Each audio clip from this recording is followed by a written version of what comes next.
Praise the Lord. प्रभु का धन्यवाद हो कि एक बार फिर से उसने हमें ये मौका दिया कि हम उसकी इस सभा में आ सकें। प्रभु की आज की सभा में आप सबका स्वागत है। प्रभु आप सबको बहुतायत से आशीष दे और परमेश्वर के वचन को समझने के लिए हम सबको बुद्धि और समझ दे। आज मैं पढ़ूंगा आपके सामने परमेश्वर के वचन से सबोपदेशक उसका 7 और 29 और यहाँ पर खुदा का कलाम हमें इस तरीके से बताता है, देखो केवल यह बात पाई है, मैंने यह बात पाई है कि परमेश्वर ने मनुष्य को सीधा बनाया, परंतु उन्होंने बहुत सी युक्तियाँ निकाल ली। मैं फिर से पढ़ दूँ एक्लीसियास उसका 7 और 29। देखो मैंने केवल यह बात पाई है कि परमेश्वर ने मनुष्य को सीधा बनाया, परंतु उन्होंने बहुत सी युक्तियाँ निकाल ली, बहुत सी रास्ते निकाल लिए। और आज इसी बात के ऊपर हम बात करेंगे कि किस तरीके से परमेश्वर ने मनुष्य को सीधा बनाया और मनुष्य जो है किस तरीके से बिगड़ता चला गया। आज हम बात करेंगे कि कैसे परमेश्वर ने मनुष्यों की रचना की। इस वचन के संदर्भ में आगे बातचीत करेंगे और मनुष्य को कैसा बनाया और मनुष्य क्या हो गया। लेकिन इससे पहले कि हम इन बातों में आगे जाएं, पहले हम ये परमेश्वर के वचन से, खुदा के कलाम से ये जानेंगे कि परमेश्वर का वचन, खुदा का कलाम हमें खुद अपने इस कलाम में, इस वचन में अपने बारे में क्या बताता है। मैं पढ़ूँगा आपके पास व्यवस्था विवरण उसका 32:4, व्यवस्था विवरण उसका 32:4, ड्यूटोनॉमी 32:4। और यहाँ पर खुदा का कलाम हमको बताता है कि वह चट्टान है, उसका काम खरा है और उसकी सारी गति, उसकी चाल जो है वो न्याय की है। वह सच्चाई का ईश्वर है, उसमें कुटिलता नहीं, वह धर्मी और सीधा है। वो धर्मी और सीधा है। इसमें हमने 7 बातें देखी हैं जो खुदा ने अपने बारे में अपने इस कलाम में बताई कि वो हमारी चट्टान है, वो खरा है, वो न्यायी है, वो जज है और सच्चा है। फिर उसमें कोई कुटिलता नहीं, मतलब कोई भी अनैतिकता नहीं, वो धर्मी है और वो सीधा है। ये 7 बातें बताई। और देखिए साथ साथ हम पढ़ेंगे कि भजन संहिता 25:8 और यहाँ लिखा है कि परमेश्वर सीधा है, इसलिए वो पापियों के लिए अपना मार्ग, पापियों को अपना मार्ग दिखाएगा। परमेश्वर सीधा है। दोनों बार जो हमने पढ़ा वहाँ पर ये चीज़ ज़रूरी आई कि परमेश्वर सीधा है। और इसीलिए पर हम जानते हैं कि खुदा के कलाम में लिखा है कि परमेश्वर ने मनुष्य को अपनी स्वरूप और समानता में, शक्ल सूरत पे बनाया और ये 7 सिफतें, ये 7 गुण परमेश्वर ने मनुष्य के अंदर रखे, ये मनुष्य को दिए। ये 7 गुण जो है, जो हमने पढ़े कि वो चट्टान है, वो खरा है, वो न्याय है, वो सच्चा है, वो उसमें कोई कुटिलता नहीं, अनालिकता नहीं, यानी बुराई नहीं, धर्मी है, सीधा है। और ये 7 बातें परमेश्वर ने रखी क्योंकि उसने अपने स्वरूप और समानता में बनाया। मतलब जो बातें सिफतें परमेश्वर ने थी वो सारी की सारी परमेश्वर ने हमारे अंदर डाल दी जब हम बनाए गए थे। और लेकिन क्या हुआ कि गुनाह की वजह से इंसान जो है वो पाप में पड़ गया, गुनाह में पड़ गया और उसका जो ईश्वरीय स्वरूप था, उसकी जो खुदा की शक्ल और सूरत थी वो बिगड़ गई। वो इंसान जो था वो बुरा होता चला गया। देखें कि उत्पत्ति उसका 1 और 26 में लिखा है कि मनुष्य को, परमेश्वर ने मनुष्य को अपने स्वरूप और अपनी समानता में बनाया। जैसा वो था वैसा ही उसने मेरे और आपको बनाया, लेकिन मनुष्य बिगड़ गया। इसके लिए हम पढ़ेंगे कि उत्पत्ति 6 और उसकी पहले 5वीं आयत और फिर 12वीं आयत, और देखेंगे किस तरीके से बिगाड़ होता चला गया। उत्पत्ति 6 और पहले पढ़ेंगे उसकी 5वीं आयत। और यहाँ पर लिखा है कि परमेश्वर ने देखा कि मनुष्यों की बुराई बहुत पृथ्वी पर बहुत बढ़ गई है और उसके मन में जो कुछ भी विचार, ख्याल उत्पन्न होता है वो हमेशा निरंतर बुरा ही होता है। जो कुछ भी उत्पन्न होता है वो बुरा ही होता है।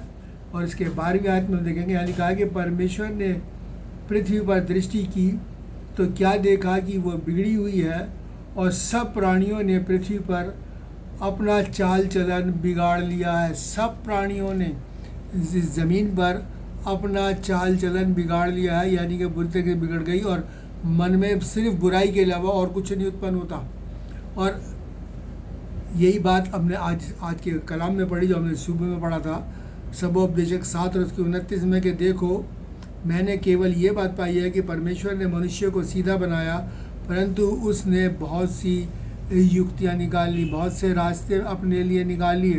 परमेश्वर ने हमको कैसा बनाया? परमेश्वर ने हमको दृढ़ चट्टान बनाया, खरा बनाया, न्यायी बनाया, सच्चा बनाया, और हम में कोई कुटिलता नहीं डाली थी, कोई अनैतिकता हमारे अंदर नहीं थी। वो हम परमेश्वर के जैसा बनाया, वो धर्मी था तो हम भी धर्मी थे, वो सीधा था तो हम भी सीधे थे। ये सारे गुण जो थे परमेश्वर ने, सारी सिफतें इंसान के अंदर रखी, और जभी तो हम उसकी स्वरूप और समानता में होंगे, क्योंकि जो स्वरूप और समानता परमेश्वर की थी वही उसने हमारे डाली। लेकिन क्या हुआ कि मनुष्य ने अपनी समझ का सहारा लिया, और इस कदर समझ का सहारा लिया कि वो बिगड़ता चला गया, और यहाँ तक बिगड़ गया कि वो ना सिर्फ बुराई करने लगा, बल्कि जो उसने महापाप भी किया, वो महापाप क्या था?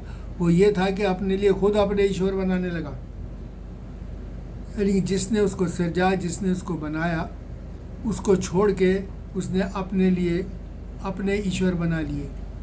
और देखें किस तरीके से खुदा का कलाम मेरे और आपको बताता। अगर अब रोमियो की पत्री उसका पहला अध्याय और उसकी 21 से 23 और फिर 25 पद को पढ़ेंगे, तो यहाँ पर खुदा के कलाम में लिखा है, रोमियो 1 उसकी 21 से 23, तो यहाँ लिखा है कि इस कारण परमेश्वर को जानने पर भी उन्होंने परमेश्वर के योग्य बड़ाई और धन्यवाद नहीं किया, खुदा की महिमा नहीं करी, खुदा की प्रेजिंग नहीं किया, परंतु व्यर्थ विचार करने लगे, बेकार के ख्यालात में पड़ गए, बुराइयों में पड़ गए, करने लगे, यहाँ तक कि उनका निर्बुद्ध मन अंधेरा हो गया। यानी कि उनके मन में जो ज्योति थी, परमेश्वर ज्योति है, जो ज्योति उसने जगाई थी अपने स्वरूप और समानता में बना के, वो ज्योति उन्होंने बुझा दी, अंधेरा कर दिया अपने जीवन को। पाप के कारण परमेश्वर को निकाल के शैतान को अपने अंदर ले लिया,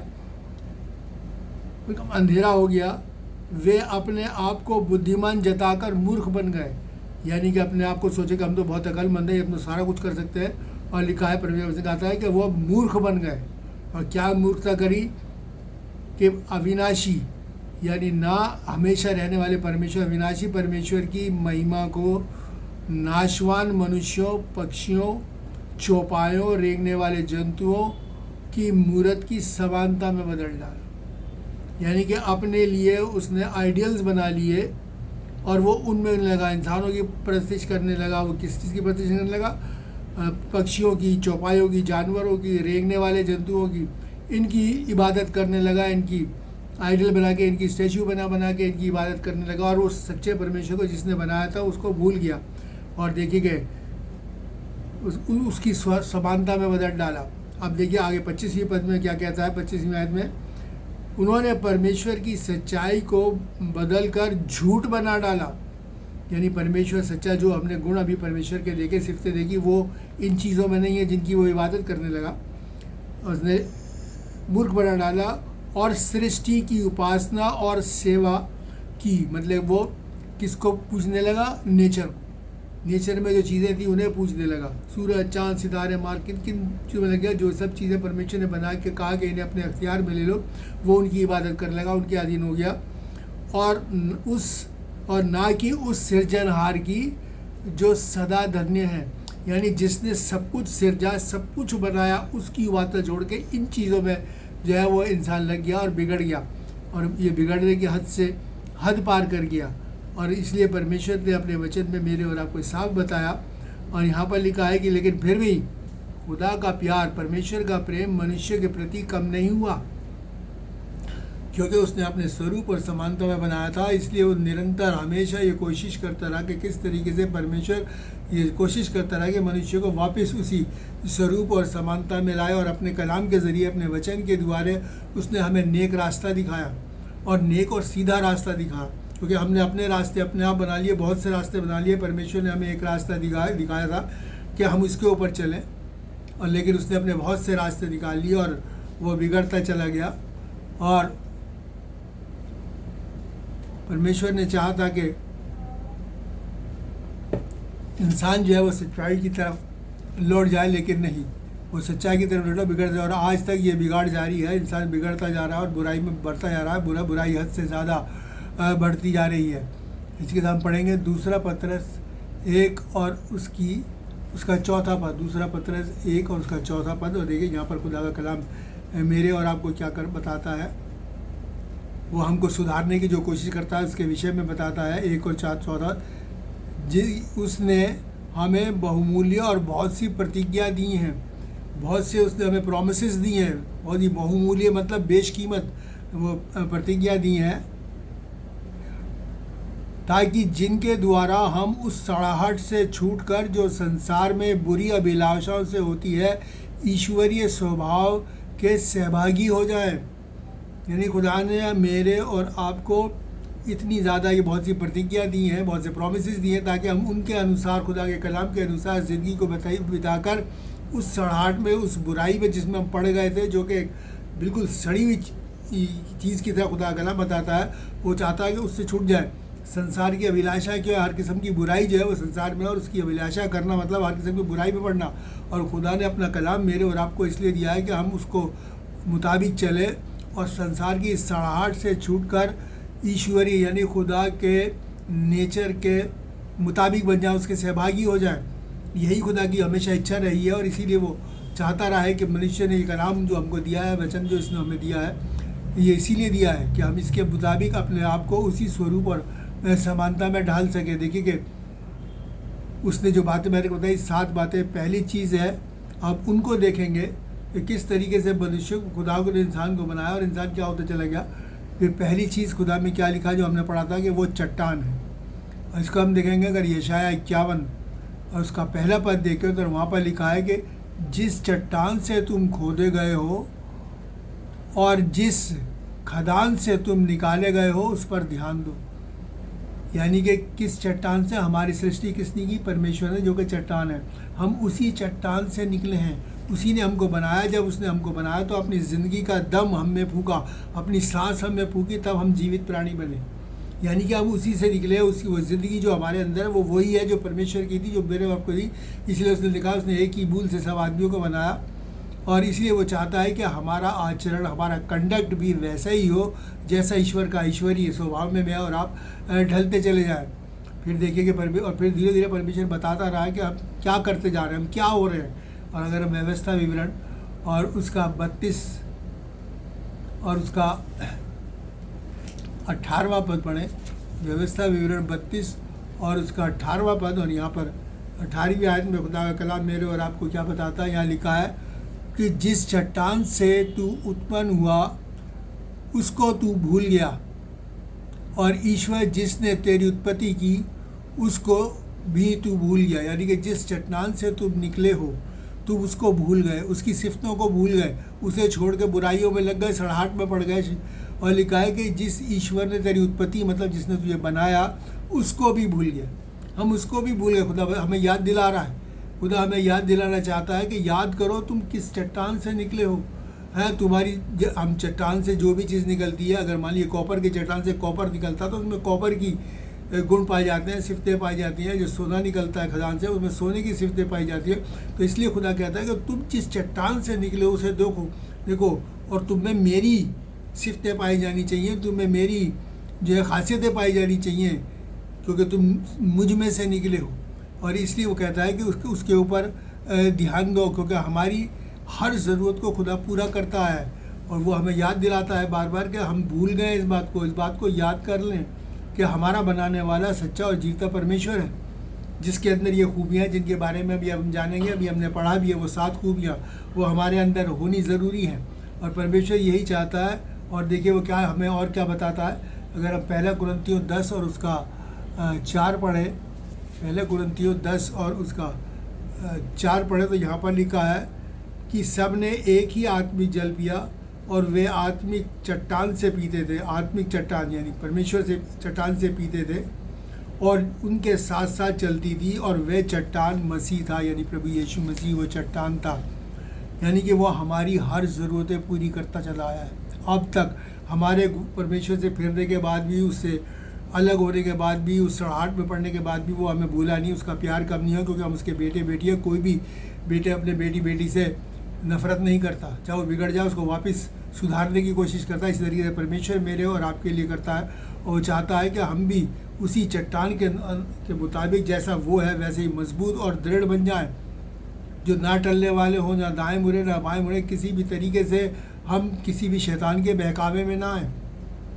और वो सिर्फ ने जो उस चट्टान की थी वो मेरे और आपके अंदर हो, हम ये बात ना भूलें। और परमेश्वर बार बार मेरे और आपको निहारता है, वो कहता है, वो देखता रहता है, वो देखता है कि ये कब वापस फिरे और इनमें ये सिफतें क्यों नहीं आ रही।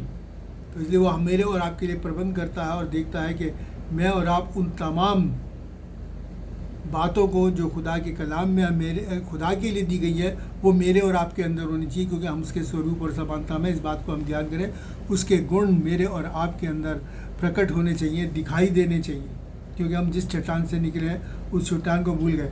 और दूसरी बात जो थी वो खरा है, ये भी मेरे और आपके अंदर होना चाहिए। अगर हम याकूब की पत्री उसका 1 और 1 पढ़ें, याकूब उसका 1 और 12, और यहाँ पर खुदा का कलाम मेरे और आपको बताता है कि धन्य है वे मनुष्य जो परीक्षा में स्थिर रहता है, क्योंकि वो खरा निकलकर जीवन का मुकुट का पाएगा, जिसकी प्रतिज्ञा, जिसका प्रॉमिस प्रभु ने अपने प्रेम करने वालों से किया है। यानी परीक्षा में मतलब आजमाइश में, वो आदमी जो आजमाइशों में दृढ़ रहता है, जो आजमाइशों में गिरता नहीं, शैतान की चालों में फंसता नहीं। खुदा का कलाम बताता है कि वो आदमी जो शैतान की चालों में नहीं फंसता, संसार की बुराइयों में नहीं पड़ता फंसता, शैतान किसी भी तरीके से वर्गाला है जो नहीं वर्गता, तो परमेश्वर का वचन कहता है वो अपने आप को निर्मल और साफ रखता है, यानी कि वो खरा है। और परमेश्वर का कलाम बताता है कि वो क्या करेगा, परमेश्वर क्या कहेगा, वो ज़िंदगी, अनंत जीवन, हमेशा की ज़िंदगी का जो मुकुट है वो पाएगा, हमेशा की ज़िंदगी पाएगा। और वो जिसकी प्रतिज्ञा, जिसका प्रॉमिस प्रभु ने किससे कराया, अपने प्रेम रखने वालों से। जो व्यक्ति खरा है वो व्यक्ति जो है वो ये सारी बरकतें और नेमतें पाएगा, और हमेशा की ज़िंदगी, मौत उसकी ज़िंदगी से हट जाएगी। हम, परमेश्वर का वचन कहता है, हम यहाँ हैं तब भी परमेश्वर के, प्रभु के हैं, और अगर हम इस दुनिया से कूच कर जाते हैं तो भी प्रभु के हैं, क्योंकि हम हमेशा प्रभु के साथ रहते हैं, और हम इस हमेशा की ज़िंदगी को पाएंगे। और उसके बाद दिखाया तीसरी बात जो वो ये है कि वो न्यायी है। कौन है? न्यायी है, जज है। वो एक ऐसा इंसान है जो कभी भी किसी का पक्षपात नहीं करता। अगर हम पवित्र शास्त्र का अध्ययन करें, इसका कलाम को पढ़ें और जानें, इसकी स्टडी करें, तो हम पाएंगे कि पहले वक्तों में प्रभु की कौम में कोई राजा नहीं हुआ करता था। पहले क्या हुआ करते थे? जजेस हुआ करते थे, न्याय हुआ करते थे, जो परमेश्वर की सहायता से परमेश्वर की एक कौम का न्याय करते थे। और क्या करते? तमाम मसलों को देखते थे, कौम के तमाम मसलों को देखते थे, और खुदा उनको हिदायत देता था, उसका आत्मा उनको बताता था, और वो उसके हिसाब से काम करते थे, और खुदा, और बड़ा अच्छा काम चल रहा था। लेकिन क्या हुआ कि लोग, जैसे कहते हैं ना, बिगड़ गए, उनका जीवन अंधेरा होगा, वो ज्योति उन्होंने जो उनके अंदर थी वो बुझा दी। उसने लिखा है कि परमेश्वर ने, उन लोगों ने क्या करा कि अपने लिए एक राजा मांगा। वो, और उसके बाद उसमें लिखा है कि इसीलिए बाइबल के अंदर एक पूरी किताब है जो बताती है न्यायियों की पुस्तक, द बुक ऑफ जजेस, जिसमें कि ये दिखाया कि परमेश्वर के कौन कौन से लोग थे जिन्होंने परमेश्वर की अगुवाई और रहनुमाई के अंदर कौम का जो है वो तमाम न्याय किया, उसका ज़रूरतों को देखा, और तमाम मसलों को उन्होंने उसको संभाला। और लेकिन परमेश्वर ने क्या करा, लोगों ने क्या करा कि उससे एक राजा मांगा। और ये बात परमेश्वर को बुरा लगी, क्योंकि परमेश्वर जब कह रहा था कि वो खुद अपने लोगों में होकर पूरी कौम को संभाल रहा था, लेकिन उन्होंने क्या कहा, हमें एक राजा दे। और ये बात बुरी लगी, और हम देखें कि उन्होंने शमूएल नबी से कहा था कि हमें एक राजा चाहिए, हमें एक राजा दे। और ये बात जो उन्हें बुरी लगी, तो खुदा ने पहला शमूएल उसका 8 और 7 में क्या लिखा है, तब परमेश्वर ने शमूएल से कहा कि उन्होंने तुझे नहीं वरन मुझे निकम्मा जाना है कि मैं उनका राजा ना रहूं। यानी कि जैसे अपने कहा ना, तो उन्हें छोड़ दिया, त्याग दिया, और वो क्या करे, सृष्टि की उपासना करने लगे। और इसीलिए अब भी वो यही कर रहे थे, क्या कर रहे थे कि नहीं, हमारे पर तो राजा रख दे कोई, हमारा इंसान ही कोई हमारा न्याय करे। लेकिन इसलिए परमेश्वर को ये बात बुरी लगी कि वो कहता है कि उन्होंने तुझे नहीं मुझे निकम्मा जाना है। न्यायी जो जज उनके ऊपर शमूएल, जो उनको परमेश्वर की रहनुमाई में वो काम करता था, उनके लिए उनके मसलों को देखता था, वो कहता है कि तुझे निकम्मा नहीं जाना, मुझे निकम्मा जाना, और वो नहीं चाहते कि मैं उनका राजा बनूं। और ये बात परमेश्वर को बहुत बुरी लगी, ये बात परमेश्वर को बुरी लगी। और इसीलिए खुदा का कलाम जो है वो बताता है खुदा न्यायी, और ये न्यायी का जो पद है, जो ओहदा है, ये बहुत ही पवित्र और बहुत ही खरा जो है एक ओहदा है। और इसमें इसको जो है बड़ी, जो भी न्यायी है, बड़ी समझदारी के साथ अपने न्याय को करना चाहिए, क्योंकि परमेश्वर इस बात का हिसाब लेगा, क्योंकि वो न्यायी है। और इसलिए खुदा चाहता है कि उसके लोगों में भी ये गुण पाया जाए कि वो भी ऐसे ही हों, किसी का पक्षपात ना करें, उसके विश्वास करने वाले भी ऐसे ही न्यायी हों। और ये न्याय की व्यवस्था शुरू कहाँ से होती है? ये न्याय की व्यवस्था जो है वो कहाँ से शुरू होती है? परिवार से, ख़ानदान से, फैमिली से शुरू होती है। और वो क्या होता है कि वो चाहता है कि फैमिली में से शुरू हो, वहाँ से भी कोई आपस में भेदभाव ना करे, सब आपस में, फैमिली के लोग प्यार से रहेंगे, समाज के लोग प्यार से रहेंगे, समाज के लोग प्यार से रहेंगे तो शहर के लोग प्यार से रहेंगे, शहर के साथ साथ देश प्यार और मोहब्बत से रहेगा। तो अगर ये व्यवस्था जो हमारे फैमिली से शुरू होनी चाहिए कि वहाँ पर सबका आदर होना चाहिए, किसी के सबके साथ प्रेम का व्यवहार होना चाहिए, प्रेम का सलूक होना चाहिए, किसी के साथ कठोरता नहीं करनी, परिवार में भी आपस में। तो ऐसा स्वभाव मेरे और आपका, ऐसी नेचर मेरे और आपके अंदर परमेश्वर देखना चाहता है। और इसीलिए परमेश्वर ने क्या करा है कि बहुत से निर्देश, बहुत सी जो बातें हैं वो बताई गई हैं कि परमेश्वर के जो जन हैं उनमें होनी चाहिए। अगर हम तीतुस की पत्री उसका पहला बाब और उसकी 8वीं आयत में देखें तो वहाँ पर जो लिखा है गुण वो क्या लिखा है कि परमेश्वर का जन कैसा होना चाहिए। वहाँ पर लिखा है पनवाई करने वाला, भलाई का चाहने वाला, संयमी, न्यायी, पवित्र और जितेंद्रिय हो। कैसा होना चाहिए? पनवाई करने वाला, यानी मेहमान नवाज हो, मेहमान को देख के बुरा नवाज होना। हमारे पहले वक्तों में बहुत आदर किया जाता था मेहमान का, लेकिन आजकल तो बोझ लगता है। इसलिए वो कहता है खुदा का जन जो है पनवाई करने वाला, मेहमान नवाज हो, भलाई का चाहने वाला, क्योंकि परमेश्वर भला है तो वो चाहता है कि उसका जो जन है, उसका जो विश्वासी है वो भी भलाई करने वाला हो। फिर संयमी हो, एकदम से क्रोधित ना हो जाए, अपने मन को शांत रखे और शांति के साथ अपने आप को परमेश्वर को सौंपते हुए तमाम कामों करे। और फिर न्यायी हो, यानी भेदभाव करने वाला ना हो। खुदा का बंदा जो खुदा पे विश्वास करता है वो न्यायी हो। और फिर पवित्र हो, अपने आप को बुराई से अलग रखे। पवित्रता क्या है कि अपने आप को बुराई से अलग रखना। और जितेंद्रिय मतलब अपनी जो सेंस ऑर्गन्स है, जितेंद्रिय मतलब अपने जो सेंस ऑर्गन्स है उन पर उसका अधिकार हो, किसी भी तरीके से शैतान के बहकावे में ना आए, और अपनी इंद्रियों के ऊपर, अपनी ज्ञानेंद्रियों के ऊपर उसका पूरा अधिकार हो। ऐसा होना चाहिए क्योंकि परमेश्वर यही चाहता है कि वो सिद्ध हो, मनुष्य जो है वो सिद्ध मनुष्य बने। और अगर हम पढ़ें मीका नबी की पुस्तक और उसका 6वां अध्याय, मीका उसका 6वां अध्याय मैं आपके सामने निकालूंगा, तो यहाँ पर खुदा का कलाम मेरे और आपको बहुत अच्छी बात बताता है। मीका 6वां अध्याय और उसका 8वीं आयत, मीका 6 और उसकी 8वीं आयत क्या जाता है कि हे इंसान, हे मनुष्य, परमेश्वर तुझे बता चुका है कि अच्छा क्या है, और परमेश्वर तुझे इससे छोड़ और क्या चाहता है कि तू न्याय से काम करे और कृपा से प्रीति रखे और अपने परमेश्वर के साथ नम्रता से चले। यानी सबसे पहले क्या लिखा, तू न्याय से प्यार कर, कि आपस में किसी के साथ भेदभाव ना हो, हमें कि हमेशा उसका, हर इंसान का हक उसे मिले। और क्या लिखा है, कृपा से प्रीति रख, यानी तू दयालु हो, परोपकारी हो, दूसरों का भला चाहने वाला हो। और फिर क्या है, परमेश्वर के साथ नम्रता से, यानी कि परमेश्वर को भी पूरा आदर, मान और सम्मान देते हुए अपने जीवन को, अपनी ज़िंदगी को बिताए। यह मेरे और आपके लिए बहुत ज़रूरी है। इसी तरीके जो परमेश्वर ने अपनी चाहत है वो बता दी है कि किस तरीके से हम लोग इनको मानते हुए, इन बातों को अपने ध्यान में रखते हुए, अपने जीवन में रखते हुए उस स्वरूप और समानता में बन सकते हैं। फिर देखिए परमेश्वर की जो हमने पढ़ा, फिर जो चौथी बात जो खुदा के कलाम में लिखी है कि वो कौन है, वो सच्चा है, सत्य है, वो सच्चा है। और हम जाते हैं यूहन्ना 14 और 6 में क्या लिखा है, यीशु ने क्या कहा, मार्ग, सत्य और जीवन मैं हूँ। यानी कि जिस रास्ते पे तुम्हें चलना है सच्चाई के साथ, वो मैं हूँ, ताकि तुम ज़िंदगी को पाओ। और उसके बाद देखिए क्या सच्चाई का रास्ता क्या है, क्योंकि वो हमारी चट्टान है, वो हमारी सच्चाई है जिससे हम निकले हैं। वो चट्टान जो सच्ची है, इसलिए हमारे अंदर यह सच्चाई पानी चाहिए, झूठ नहीं पाया जाना चाहिए।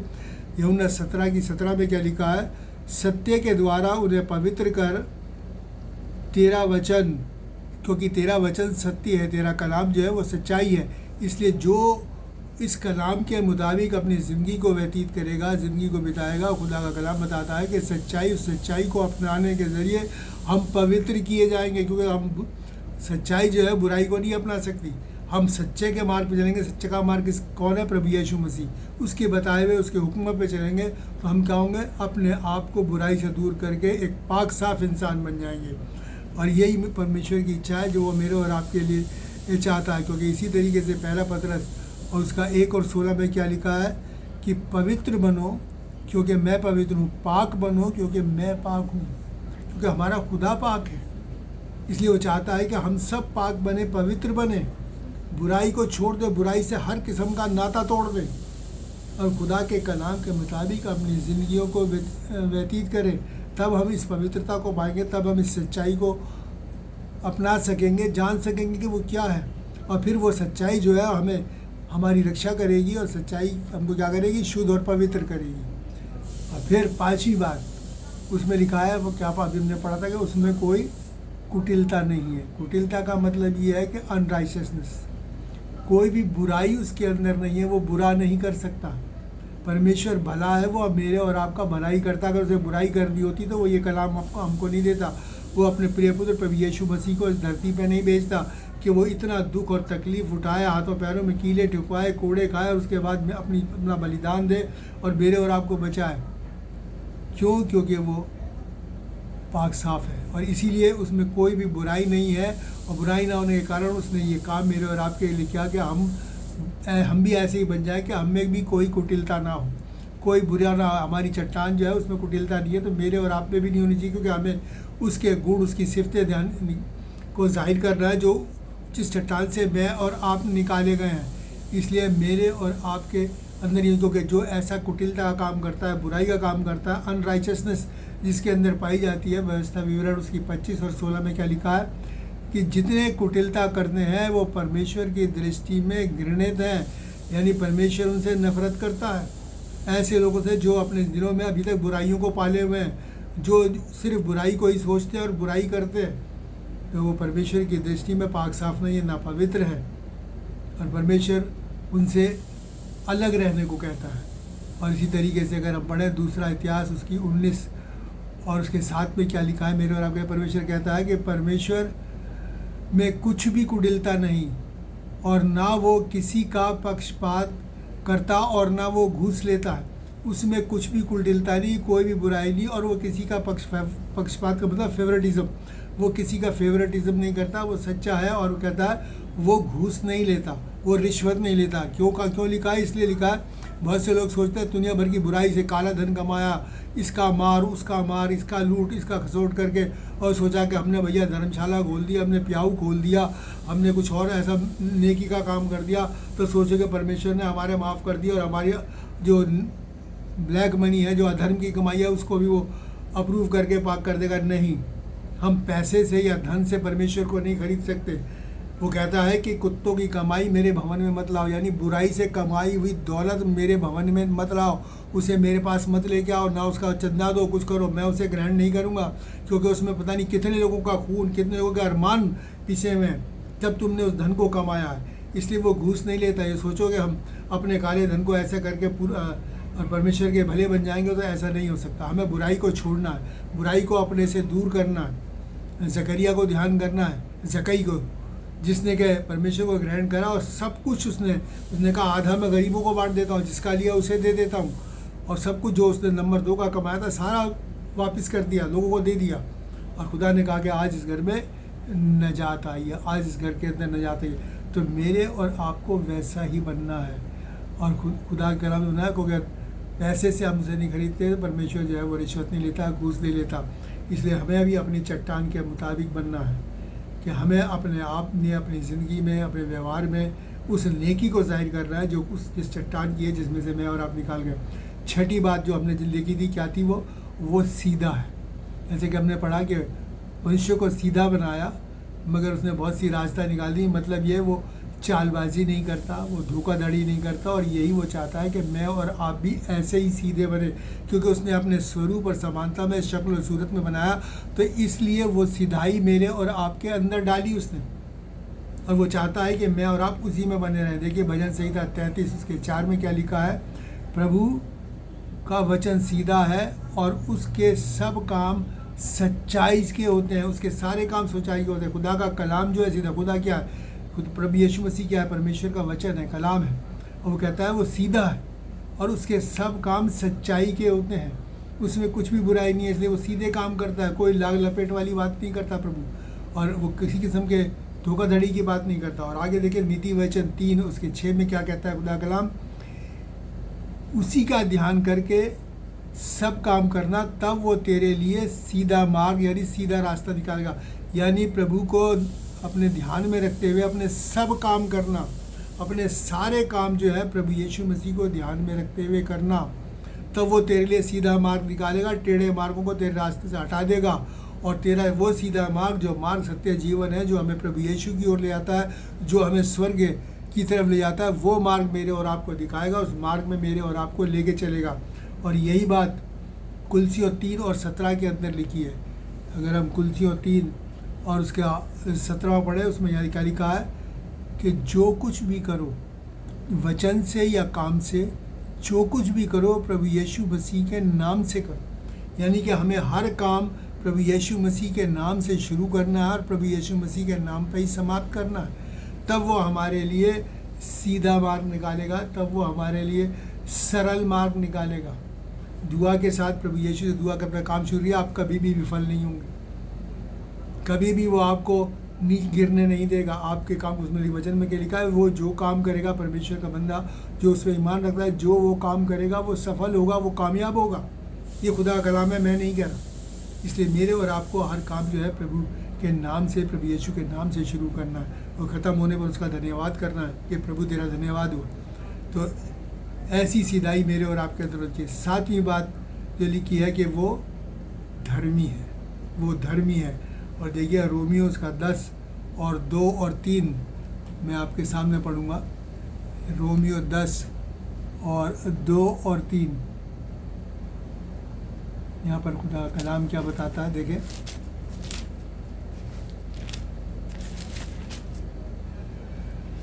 यहाँ का खुदा का कलाम लिखा है, क्योंकि मैं उनकी गवाही देता हूँ, उनको परमेश्वर के लिए धुन तो रहती है। दूसरे में लिखा है, पकड़ बुद्धिमानी से नहीं।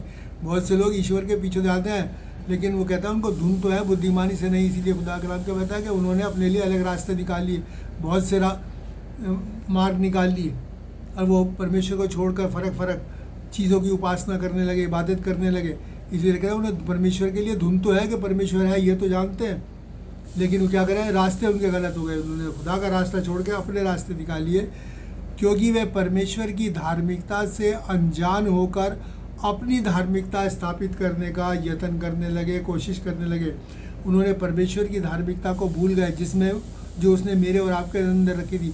उन्होंने अपनी ही धार्मिकता बना ली कि हम ये करेंगे तो हम धर्मी है, बहुत धर्मी है। अगर हमने ये कर लिया, ये कर लिया, ये कर लिया, कर्मों पे लग गए तो हम बहुत धर्मी है, और परमेश्वर की धार्मिकता से अलग हो गए। और ये परमेश्वर चाहता है कि वो जिस धार्मिकता में, जैसा धर्मी परमेश्वर है वैसे ही वो हम भी थे, और वो चाहता है कि हम उसी में लौटें, वैसे ही मैं और आप धर्मी बने। और वो चाहता है कि हम अपनी धार्मिकता स्थापित ना करें, बल्कि जो धार्मिकता परमेश्वर की है वो स्थापित करें, जो इस कलाम के अंदर, इस वचन के अंदर मेरे और आपको दी है। वो हमें अपने जैसा ही धर्मी बनाना चाहता है। और देखिए क्या लिखा है, 2 कुरिन्थियों 5 और उसकी 21 में लिखा है कि हम यीशु में होकर, वो चाहता है कि हम यीशु में होकर उसकी धार्मिकता बन जाए। किसकी धार्मिकता? परमेश्वर की धार्मिकता, जिसमें कि मैं और आप बनाए गए थे। इसीलिए वो धर्मी है, और वो चाहता है कि इस धार्मिकता को मैं और आप अपनाएं। और जो धार्मिकता इस वचन के अंदर, इस कलाम के अंदर मेरे और आपको दी है, कि जिसके मुताबिक मेरे और आपको चलना है। हमने जाना कि अब हमने इन 7 बातों को देखा। इन 7 बातों की हकीकत में अगर ये 7 बातें मेरे और आपकी ज़िंदगी में आ जाती हैं, तो हम उसी स्वरूप और समानता में, शक्ल सूरत में आ जाते हैं, जिस स्वरूप और समानता में हम बनाए गए थे। उसी सांचे में ढल जाते हैं प्रभु यीशु मसीह के जिस सांचे में मैं और आप बनाए गए थे। और मैं एक बार फिर से ये सातों चीज़ें आपके सामने रिपोर्ट कर दूँ कि जो खुदा की है, वो ये है कि पहली बात ये है कि वो हमारी चट्टान है जो कि सच्चा है। दूसरी बात ये है कि वो खरा है। तीसरी बात ये है कि वो न्यायी है, वो जज है। तीसरी बात यह, चौथी बात ये है कि वो सच्चा है।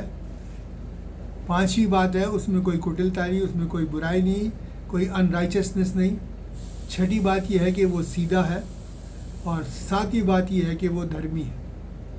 और इसलिए मेरे और आपको चाहिए कि ये सातों बातें अगर हमारे अंदर आ जाए तो यकीन मानिए कि हमने परमेश्वर को पा लिया, उसके स्वरूप और समानता में आ गए। उस चट्टान की खूबियाँ मेरे और आपके अंदर आ जाएंगी। ये सातों बातें आ रही हैं, जिस चट्टान से मैं और आप निकाले गए हैं, जिस खदान से मैं और आप खोदे गए हैं, वो खूबियाँ मैं और आप जाहिर करने लगेंगे। और यही खुदा की इच्छा है। इसलिए हम अपनी रचना को ध्यान करें, हम जिसको भूल गए हैं, और परमेश्वर के इस कलाम के मुताबिक अपने आप को ढाल के खुदा की मर्ज़ी से अपने जीवन को व्यतीत करें, ताकि हम जैसी परमेश्वर ने मेरी और आपकी रचना करी थी, जैसा हमको बनाया था, वैसे ही बन जाए। खुदा इस कलाम के द्वारा आप सबको बहुतायत से बरकत दे। आइए हम दुआ करें। महान और दयालु परमेश्वर, तेरा धन्यवाद करते हैं, तेरी स्तुति प्रशंसा जय जयकार करते हैं, तेरे नाम को धन्य कहते हैं, मुबारक कहते हैं प्यारे बाप आसमानी। क्योंकि प्यारे बाप आसमानी, तेरा प्रेम इतना अपार है कि पिता परमेश्वर, हमारे अधर्मी होते हुए भी तूने हमसे प्रेम किया, और हमारे को धर्मी बनाने के लिए पिता परमेश्वर तूने यत्न किया, कोशिश करी। और हर चंद तू यही कोशिश करता है किसी तरीके से हम वापस लौट आएँ और फिर से उसी धार्मिकता को अपने अंदर स्थापित करें जो तूने हमको दी। जिस चट्टान में से हम निकले, उसी चट्टान की खूबियाँ मेरे अंदर और हम सबके अंदर पाई जाएँ। इसलिए हमें तौफीक और ताकत इनायत फरमा, पवित्र आत्मा से अगुवाई और रहनुमाई कर, ताकि प्यारे बाप आसमानी हम लोग इस वचन के अनुसार ये सातों चीज़ों को अपनी ज़िंदगी में अपना सके और अपने आप को पिता परमेश्वर तेरे शक्ल और सूरत में डाल सकें जिसमें कि तूने हमें बनाया है। सबको आशीष दे, बरकत दे, इस वचन को समझने, इस पर चलने, इस पर मानने की तौफीक और ताकत इनायत फरमा। धन्यवाद के साथ प्रार्थना प्रभु यीशु के नाम से मांगते हैं। अब हमारे खुदावंद यीशु मसीह का फजल, खुदा बाप की मोहब्बत और पाक रूह की रिफ़ाकत हम सब के साथ और तमाम मसीह ईमानदारों के साथ अब से लेकर हमेशा तक होती रहे। आमीन। उनका धन्यवाद हो। मैं फिर से आपसे रिक्वेस्ट करूँगा कि आप लोग इस वचन को ज़्यादा से ज़्यादा शेयर करें, इस काम में हमारी सहायता करें, ताकि बहुत से लोगों तक पहुँच सके और लोग जो है वो बुराई से हट कर भलाई को, उस स्वरूप और समानता को प्राप्त कर सकें, उस ईश्वरीय स्वरूप को प्राप्त कर सकें जिसमें कि मनुष्य को उसने बनाया था। जो आज मनुष्य की हालत है वो नहीं थी, लेकिन जैसा बनाया था वैसे हो सके, और इस देश के अंदर नहीं, इस पूरे संसार के अंदर सुख, समृद्धि और शांति कायम हो सके। प्रभु आप सबको आशीष दे। धन्यवाद। Thank you.